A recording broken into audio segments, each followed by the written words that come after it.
Hey Jackals, in this video we'll take a look how to make a text that stands out just a tiny bit in DaVinci Resolve. Now let's get digital. I'll show you a step-by-step guide on how to make this effect and also how to make a template out of it. I can't show it yet because I don't have it. I'll make it with you. What you need is a video clip that will serve as a background. What I've used to make this one and a bunch of others is Practical Illusion. I'm in no way affiliated with them, but this is a free software that you can use to simply make any kind of backgrounds. You can see the preview if you double click it, and then maybe go to View, Project Settings, set the maximum durations in frames, and you have the frames here, so 600 frames would be 20 seconds.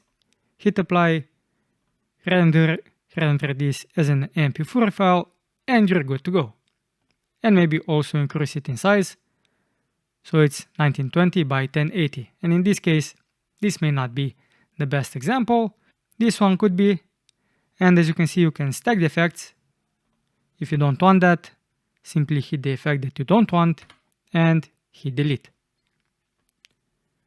And if you use the same tool, just a tip, make sure that this playhead is at the beginning when you put the effect in. Otherwise, the effect will start at the playhead.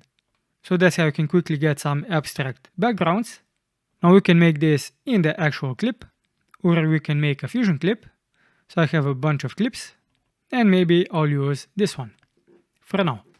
Now, as I said, you can do this in the fusion composition. So you can right click, make a new fusion composition. You can change the duration if you want. Put this onto a timeline, and I just have a solid background in the back in case that you just want the text and no background. And if that is the case, this will be the background or the video clip beneath it. Now with the fusion clip selected, go into the fusion page. You can now put in all of the video clips that you want. In this case, we'll just use one. And when we'll make the template, we'll make it so that you can simply put the video clip from the media pool into the template. So media 1, we can also rename this F2 to video. So this is what we have. We need the text. So of course we need the text node. Type something in. Now this is the default font. If you have fonts installed, or maybe you have a font manager, in this case I have font base, which allows me to enable more fonts. But in order for these fonts to open up, I have to launch font base before I actually launch DaVinci Resolve.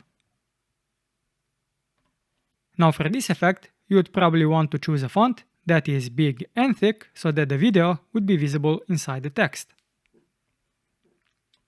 If you combine it like so, we can see that the text is too big in the final composition, so I'll just scale it back down. Now the text is on top of the video, and if we want the video to be inside the text, we have to mask it. And the mask is the blue arrow on each node. So I'll simply connect the text. Now we don't see anything, and that's because the media out is set to 1920 by 1080 and the text is set to 2560 by 1440. That's my project resolution. So I can either change this. This will show up. This may also depend on the font that you choose. So maybe something like this. And if I now change this back to default, we do see it. But as you can see, it is squashed. So this is one way how you can do this. The other option is, I'll just put this back, is to add the background. In this case, the text will not be in front. We'll connect the background, and the background will be in the back. And then we'll connect the text as a mask. And now we'll set the background to be the resolution that we want. In this case, 1920 by 1080. And change the font size. Now with the background as is, we can go to the color and change the alpha to 0 so that we have a transparent background. Now in the edit page, as you can see, this is a transparent background because we do see the solid color that is beneath this fusion composition. What I did in my example in the intro is instead of the background I used the video and I've blurred it and also increase it in size. So we can use a transform node to do this and just increase the size. Now we won't see much because everything is the same. So now we can add the blur node. We have a bunch of options. And one I used, I think, was the Gaussian blur. And simply adjust the strength to what you want.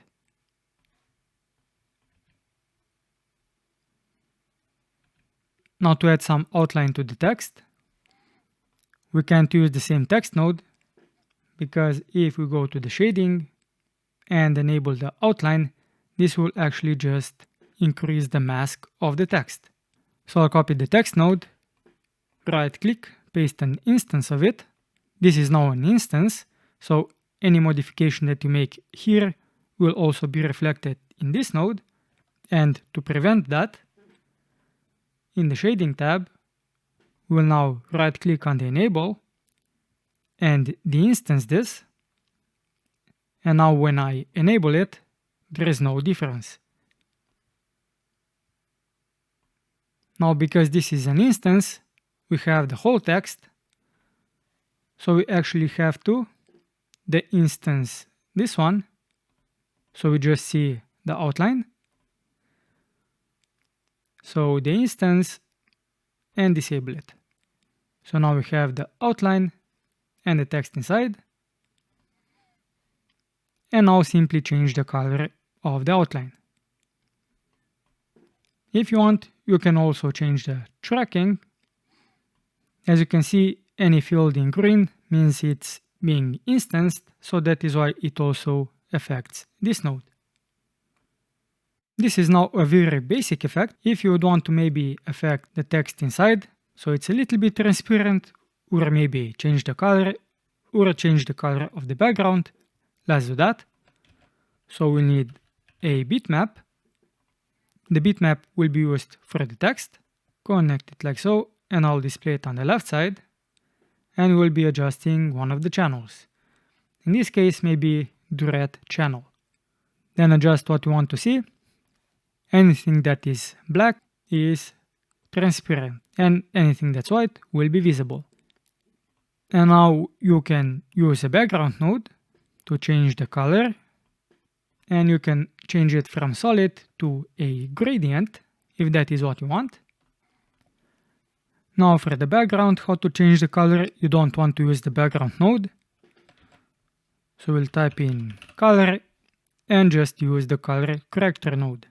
To connect the nodes automatically, click on them, drag them into position, hold shift until you see the blue line, then release the mouse button and you're done. And now to change the color, simply pick one in the color wheel, and you also have all of these adjustments if you want to make those adjustments. And if you want to see the before and after comparison, you can simply disable the node at the top. And now what we can also do is simply change the video. So in this case I have a bunch of different videos, and I'll simply make the changes like so.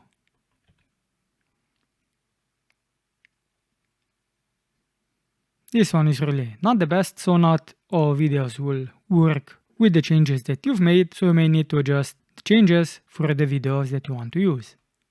The same with this one, so I'll just connect the one that I've used to make this effect.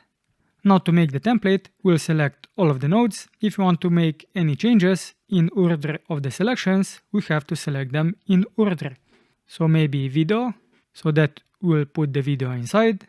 We'll want to change the channel and the value, so the bitmap will be next. Then I can change the background of the text, and then I'll have the actual text and the instance of the text, so that I can change the outline color. And then I have the color corrector, transform if I want to change the size, and the Gaussian blur.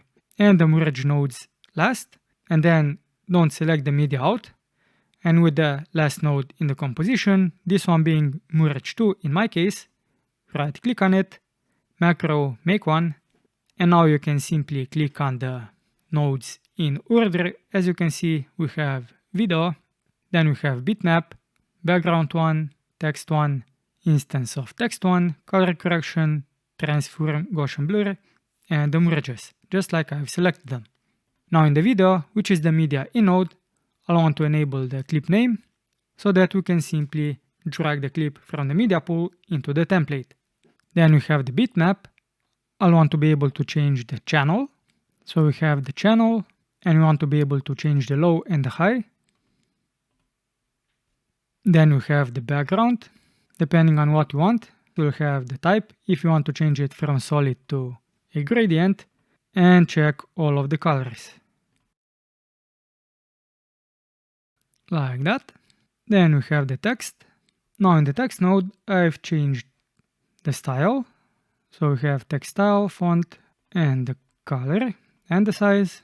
Maybe I also want to change the tracking, line spacing, and maybe that's about it. Unless you also want to animate the write-on function, enable the start and end. Then we have the instance of the text. So here we have the shading elements. So we have to go to the shadings tab. Now the outline is enabled. If you would want to be able to disable it, you would search for name to, which will display the red outline, and enable to, which would give you this checkbox. Now I won't be enabling these two.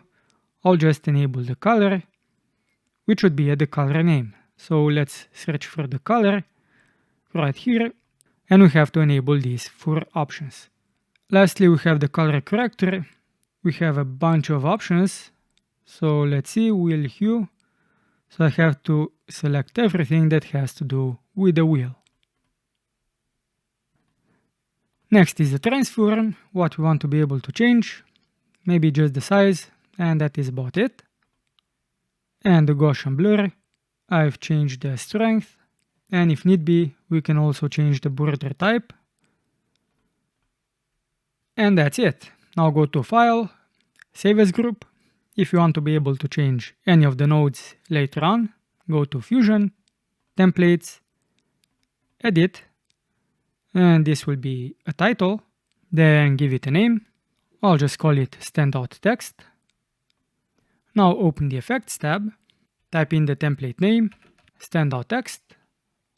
Now in this case you do see the template because this video that the template uses is inside the project. If I would open a new project, this template would not show up, but that's okay because you can simply go to the Inspector tab and change the clip name. And in this case, let's see, I'll just drag this clip inside here.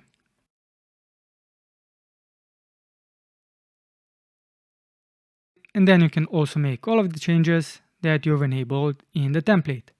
And if you do need to go back, if you use the Save as Group option, you can simply go to the Fusion page, double click on the macro tool 1, and you have all of the nodes that you've used to make the template. And you can now change any of the options that you didn't enable when you made the template. And that's it. Did you like the video? If you did, give it a thumbs up, subscribe to the channel, and until next time, jackals, keep it digital.